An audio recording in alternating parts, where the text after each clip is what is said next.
guest tonight is a Golden Globe-nominated actor and director you know from shows like The Underground Railroad and Dark Matter and movies like Loving, The Great Gatsby, and Boy Erased. He stars in Train Dreams, which is in select theaters now and premieres on Netflix November 21st. Let's take a look. Come here, chicken. Come here, chicken. Oh, they're going inside. They're going They're inside. going inside. Chicken! Chicken! Chicken! You're gonna sleep in your bed and they're gonna eat your food.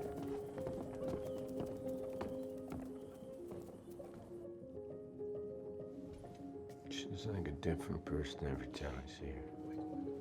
Please welcome back to the show our friend Joel Edgerton, everybody.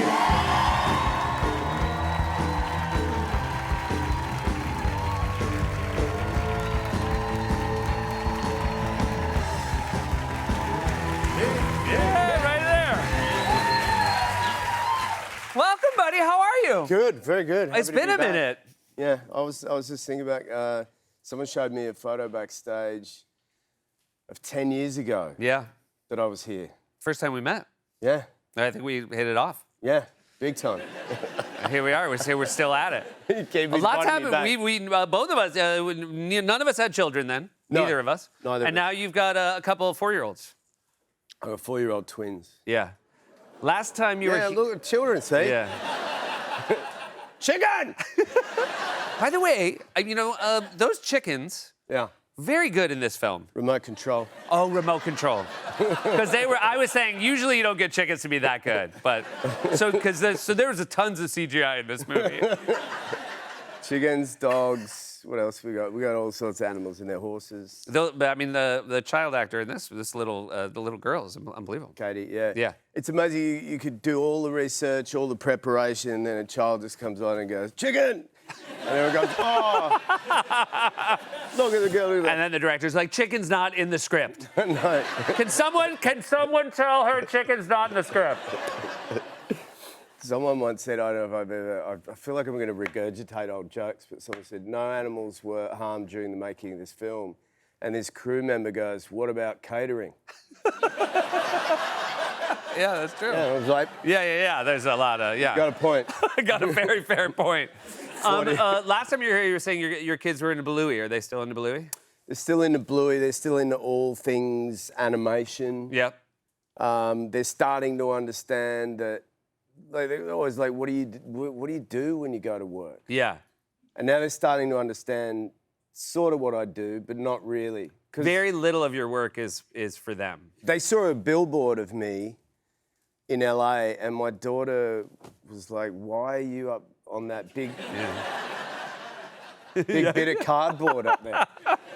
Are you ever out in the world with your kids and someone is complimentary to your work and sort of engages with you? Well, semi-complimentary. Yeah. More like, I saw you in that thing, and they, they wonder why someone wants to have a chat with me. Yeah. And, I'm like, well, that's a friend of mine or, whatever. It's a bit weird. Yeah. Yeah, it's weird. Yeah, my kids, I walk my kids to school and people, very quickly, like, I think in New York, people just want to, say, I've seen you. Yeah. They'll be like, hey. And I'm like, hey. And then my kids are always like, how do they know you? Yeah. And I'll be like, oh, I think, for the 100th time in a row, your daddy's on television. And so that's like the point. Yeah. Of where they're like And getting people their watch television. Yeah, people. I'm like less and less every day, but still. This is a beautiful film. Thank you. And just gorgeous. It's based on a book. It's about, you sort of play somebody who works, a railroad worker, a logger and someone who helped build the railroads at the beginning of the 1900s. And it spans a big breadth of time. And it looks at and celebrates the heroicism of an ordinary working life. Yeah. And the undulations of life. It's one of the most personal and beautiful films I've ever had the pleasure of working on. And for all the times that I have played a parent in my life, I've had like 30 kids on screen. Yeah. And now I'm really a parent and it's like, all right, let's see if I can get this right. Yes. Do you look back at your work where before you were a real parent, where you acted like a parent, and you're like, oh, not believable now? Well, yes and no. I think I've realised too that there's a gazillion different types of dads. Yeah, I think that's true. You know, hopefully you all got a good one. Yeah. They're not all good ones, so hopefully you got a good one. Well, Hopefully, yeah. I got a really good one. Yeah, I did too. So I sort of feel like there's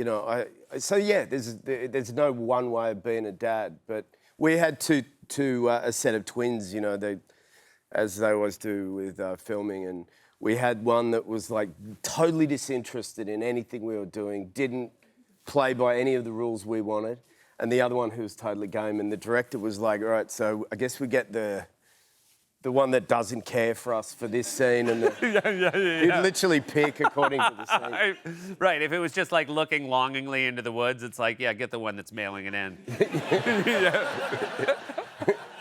Yeah, there was one scene actually where a little girl hands me something in the woods, and we're just walking around, the camera's following us. I said, what do you got there? And she hands me something, she goes, egg.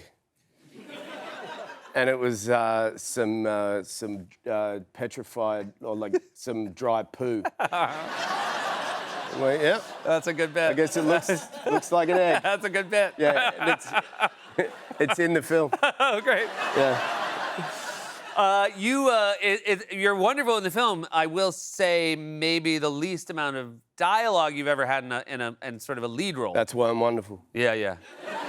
I felt that way too. I'm like, you know, he's really good, and I think it's because he's not yapping so much. I was going to come on set and just be in character. That would be... Oh, we'd just be here. We'd have to do like narration. Yeah. Oh, yeah. No, it's you know, but because of what my character goes through in the film in terms of falling in love and starting a family, and there's some heavier things, and I think most people in the audience can really relate to it, that I don't need to be telling them what I'm feeling. Yeah. It's all in my small blue eyes. Also, can the narrator in this is a wonderful actor, Will Patton, who is like just like one of the great like just American voices, and it really works very well together. He also was a friend of the author of the novella, Dennis Johnson. He was a friend of Dennis's, and he narrates the audiobook. Yeah. So that was his like long audition for it. It's really fantastic. You got to work with someone recently because you're also a writer, you're also a director. So you did a series of ads for a scotch. Glenn Morangi? Glenn Morangi. Morangi, sorry. Glenn Morangi. Morangi, Yeah. all right. But it was, obviously they resonated with me as an ad.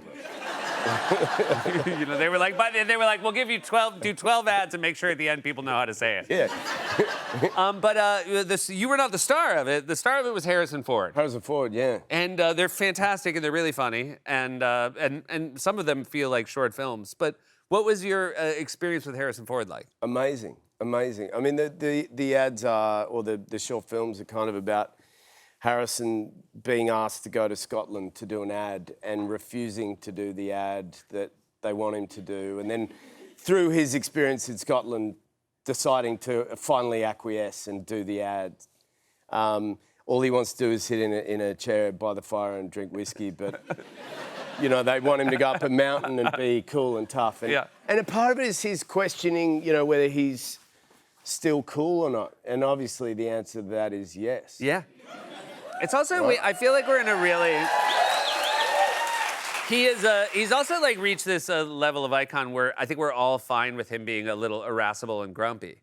And that you play off that very well in this. And there's a very funny one where you're very clearly, knowing you're the director, it's actually your voice. Yeah. And you're directing him as he stands on the top of this sort of like Scottish hill. Yeah. And he's not happy with you, he's not happy with you, the fictional director. But did the crew know that he was... We started shooting the final ad. It was the last day, and we're on this mountain right by this loch, and it was quite beautiful. And then I call cut, and Harrison just starts shouting at me.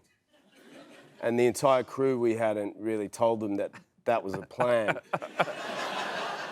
And I think the boom operator is just like, you know, what's happening?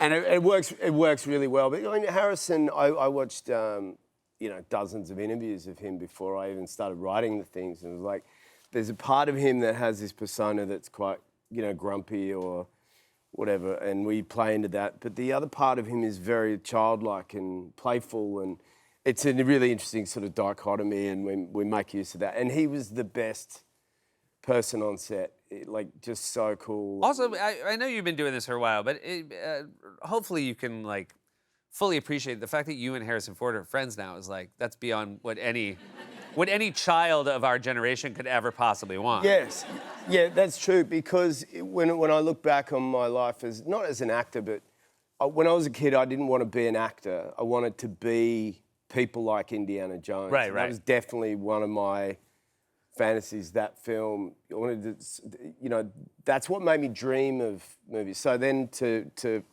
cut forward amount of years. To get the chance to work with him and for him to be such a great partner was excellent. I also wanted to be Indiana Jones, and I had a heartbreaking thing that has not happened for you that happened for me, which is I look bad in hats. Really? Yeah. Doesn't matter the hat, it looks dumb. You, like, when you wear a hat, you're like, I bet he has that hat. When I put a hat on, they're like, who gave him that hat? Who'd he take that hat from? But you look good. And you got some good hats in this movie as well. Not that that's why people should see it. No, the hat covers this part of my face. The beard covers this part. Yeah. I realised that the less you have to, the more beard, the less the acting. I mean, I can't say enough for people who want to see this movie. You barely talk. You can barely see you.